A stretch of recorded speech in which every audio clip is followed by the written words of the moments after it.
Sudah sebulan lebih aku berada di Bojonegoro, Jawa Timur, tepatnya di suatu desa yang agak terpelosok. Bersama dua teman sekampung, aku mengerjakan proyek rumah kos-kosan. Itulah pekerjaan yang aku tekuni selama ini, yaitu menjadi tukang bangunan. Meski bertempur dengan cuaca, namun aku melakoni pekerjaanku dengan penuh sukacita. Selama ini tidak ada hal aneh yang aku temui. Semua berjalan lancar sejak aku berada di sini. Mulai dari pengerukan lahan, memondasi, hingga penataan bangunan. Semua berjalan sesuai rencana sehingga membuatku merasa betah melakukan pekerjaanku di sini. Bersama kedua temanku, Parman dan Kristanto, aku menginap di tempat tersebut di sebuah bedeng yang menjadi mes buat kami. Bersama pekerja lain, kami selalu menghabiskan sisa waktu di tempat yang terbuat dari triplek dan terpal plastik itu. Kami tidak mungkin bolak-balik pulang karena rumah kami jauh dari lokasi. Ketika malam tiba, kami selalu bercengkrama berbagi kisah, bercerita tentang kehidupan, tentang umur dan juga tentang horor untuk melepas penat setelah seharian bekerja keras. Tidak jarang kami berkeluh kesah saat kerinduan akan keluarga yang datang mendera. Karena seringnya kami berkumpul, membuat kami semua seperti satu keluarga. Malam ini bertepatan dengan malam Selasa Kliwon, atau warga di sini menyebutnya sebagai Anggoro Kasih, di mana menurut Mbah Suroso selaku sesepuh desa, di setiap malam Selasa Kliwon, danyang desa tersebut tidak berada di tempat. Sang danyang pergi mengembara di malam itu. Maka dari itu, di setiap malam Anggoro Kasih, keadaan desa selalu sepi. Warga desa diharuskan berada di rumah dan tidak boleh tidur sebelum tengah malam.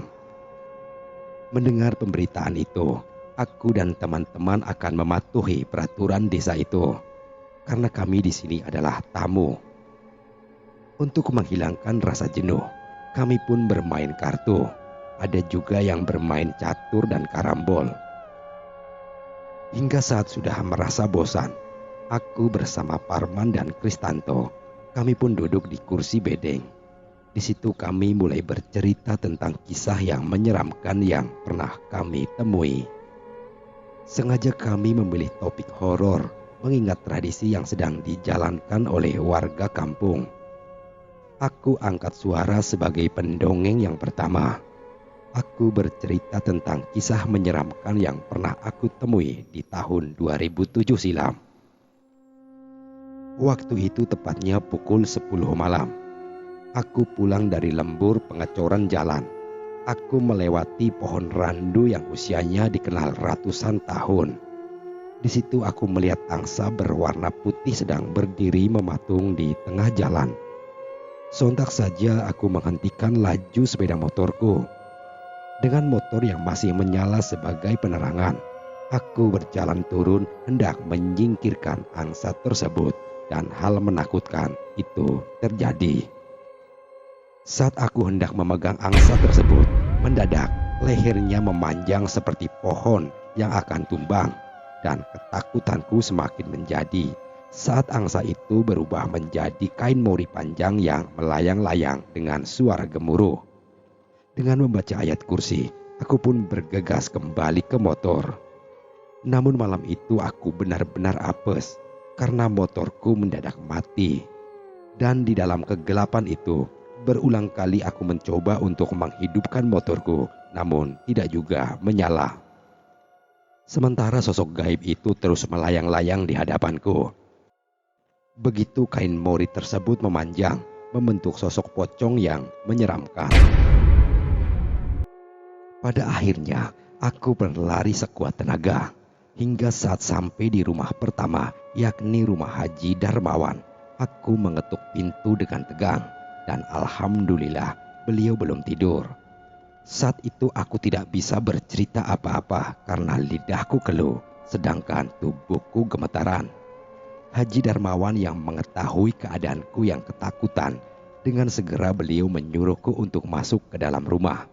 Setelah diberi minum air putih, barulah keadaanku menjadi agak tenang. Lalu aku menceritakan tentang kejadian menyeramkan yang baru saja aku temui. "Untung saja kamu tidak diludahi sama sosok itu, Leh. Sosok itu adalah Madon," ucap Haji Darmawan.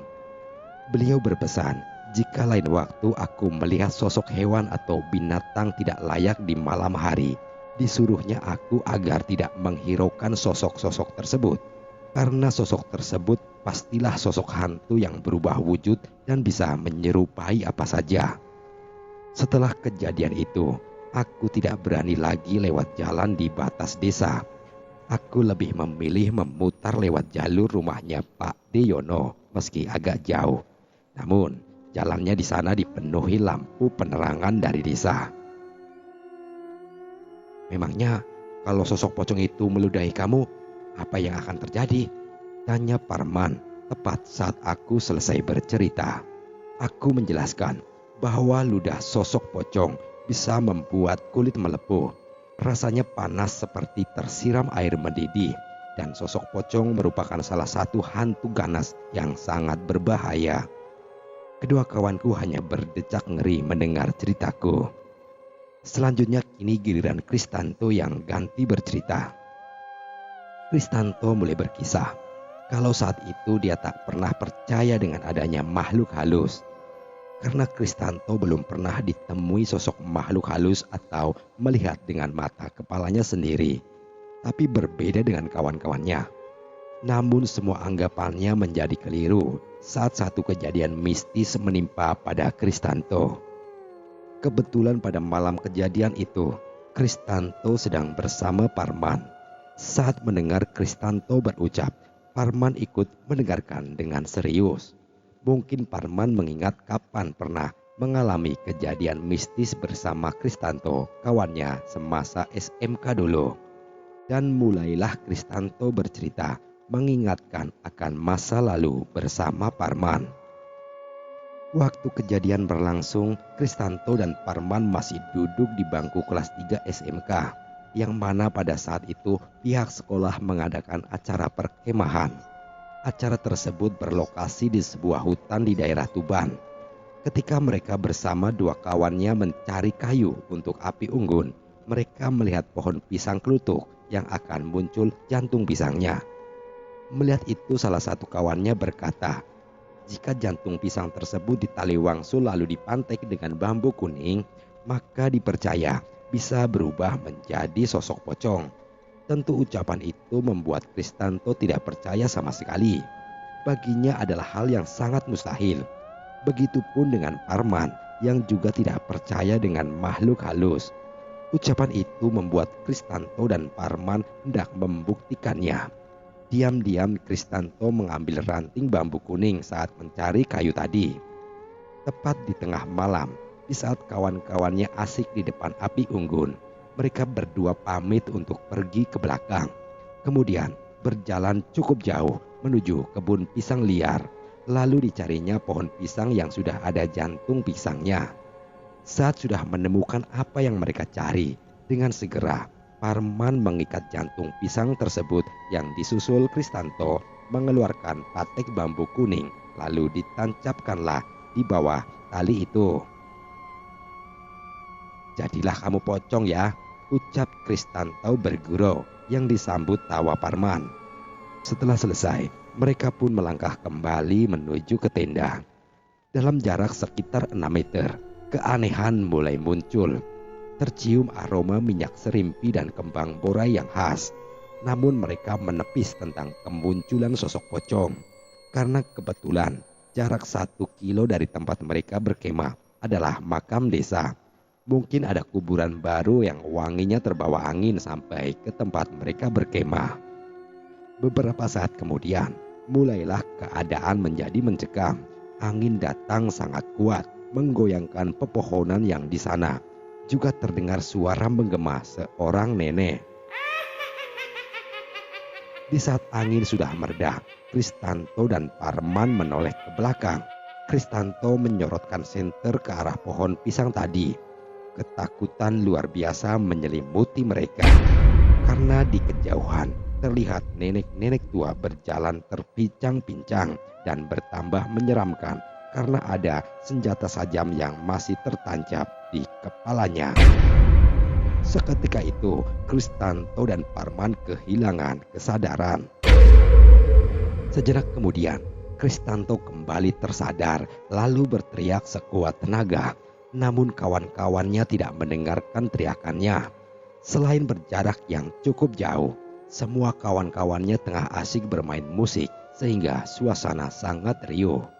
Dengan sekuat tenaga, mereka berdua pun mencoba melangkah, dan saat langkah kaki mereka terasa ringan, dengan segera mereka berlari sekencang-kencangnya. Namun sial menimpa mereka. Saat hanya beberapa meter saja dari tenda, Parman tersandung akar pohon. Dia pun jatuh, yang disusul Kristanto yang juga ikut terjatuh. Dan sialnya lagi, tiba-tiba sosok nenek-nenek tersebut sudah berada tepat di hadapan mereka. Mukanya yang menyeramkan membuat mereka berdua kembali tak sadarkan diri. Keesokan harinya saat tersadar, mereka sudah berada di dalam tenda. Tampak di sana sudah ada kakak pembina dan Mbah Lasmijem, seorang dukun di daerah Tuban, menunggui mereka berdua. Dukun itu memarahi Kristanto dan juga Parman karena ulah mereka. Kejadian itu masih menjadi misteri hingga saat ini, karena Mbah Lasmijem tidak menjelaskan sama sekali tentang kejadian tersebut. Entah bagaimana asal-usulnya sehingga kejadian pohon pisang kelutuk itu bisa terjadi. Namun pohon pisang tersebut tidak berubah menjadi sosok pocong seperti yang diceritakan oleh kawan mereka. Akan tetapi menjadi sosok lain yang juga bangsa demit yang tidak kalah menyeramkan dari sosok pocong. Sejak itulah Kristanto dan Parman percaya adanya hantu. Cerita Kristanto berhenti di menit 50 dari pukul 11 malam. Karena Parman sudah terwakili untuk bercerita, maka Parman berjanji akan bercerita di lain waktu.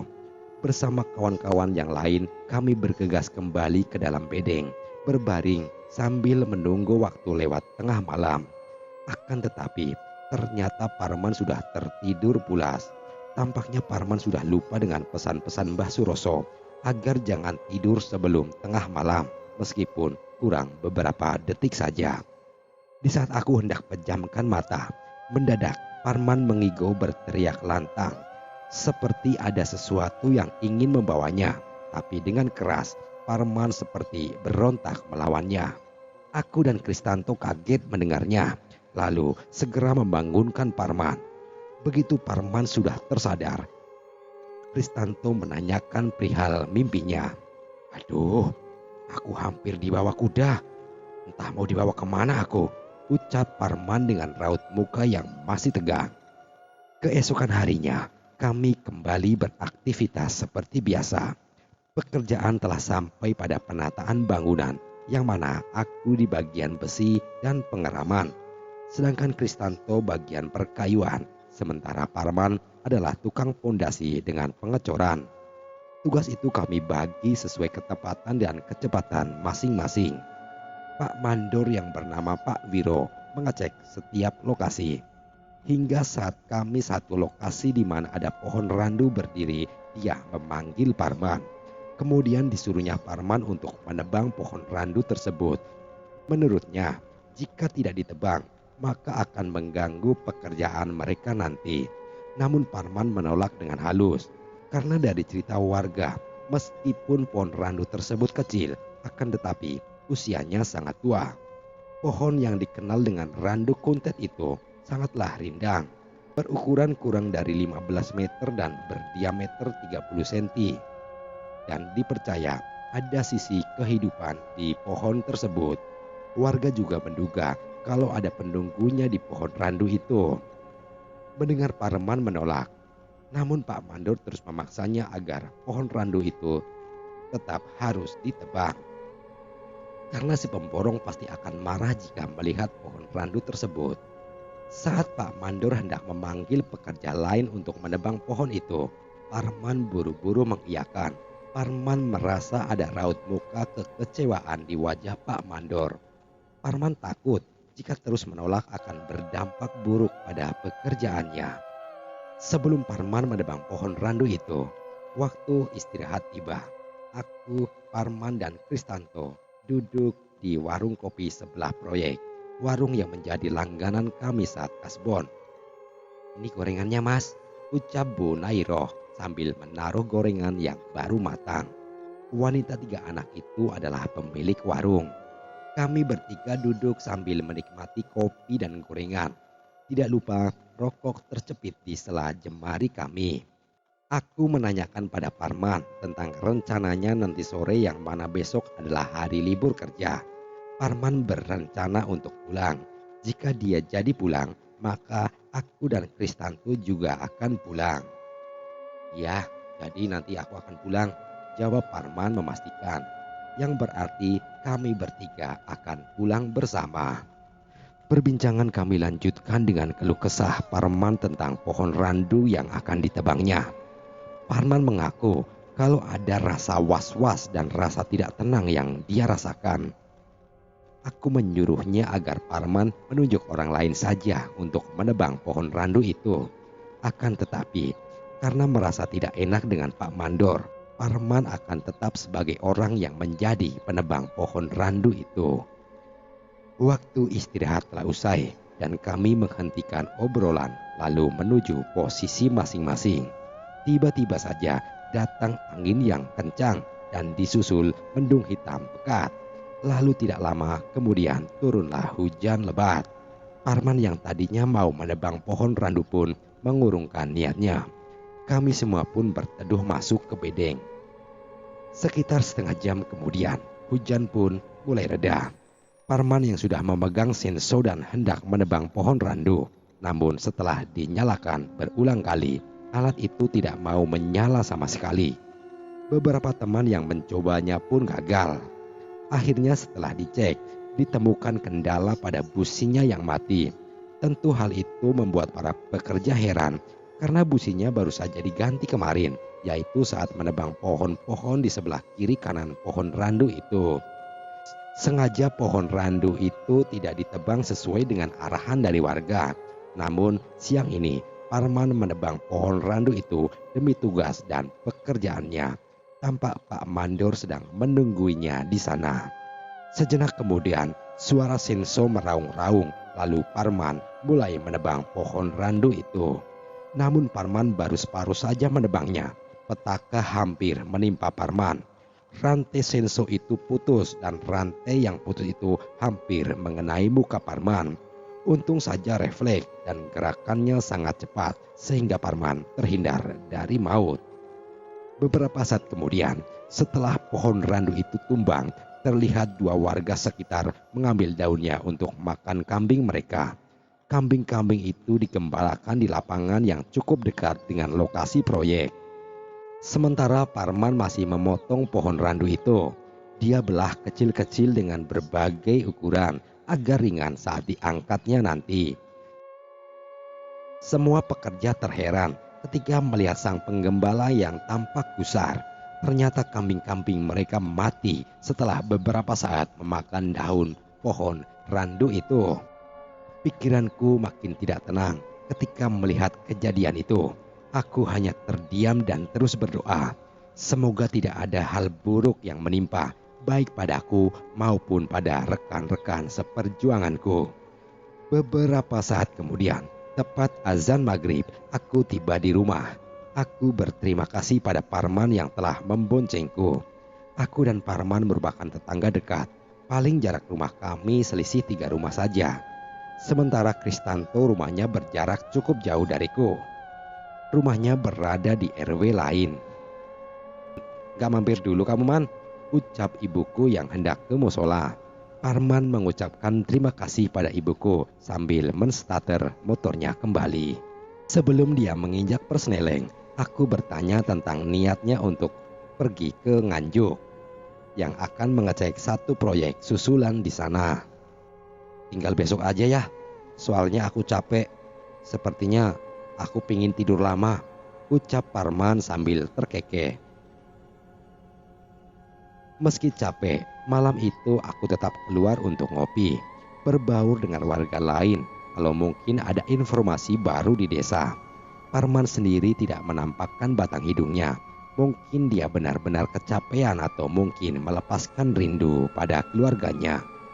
Di saat waktu menunjukkan pukul setengah 12 malam, aku bergegas pulang. Suasana desaku sangat sepi. Warga juga masih enggan menyalakan lampu teras hingga jalanan sebagian nampak gelap. Mereka masih ingat pesan dari PLN tentang hemat energi dan biaya. Ketika sudah sampai di depan pagar rumah, jantungku berdetak sangat kencang. Dari kejauhan, aku melihat sebuah delman terparkir di depan rumah Parman. Delman tersebut bergaya keraton dengan 2 kuda putih berjajar. Aku yang tidak berani mendekat hanya merasa aneh saja.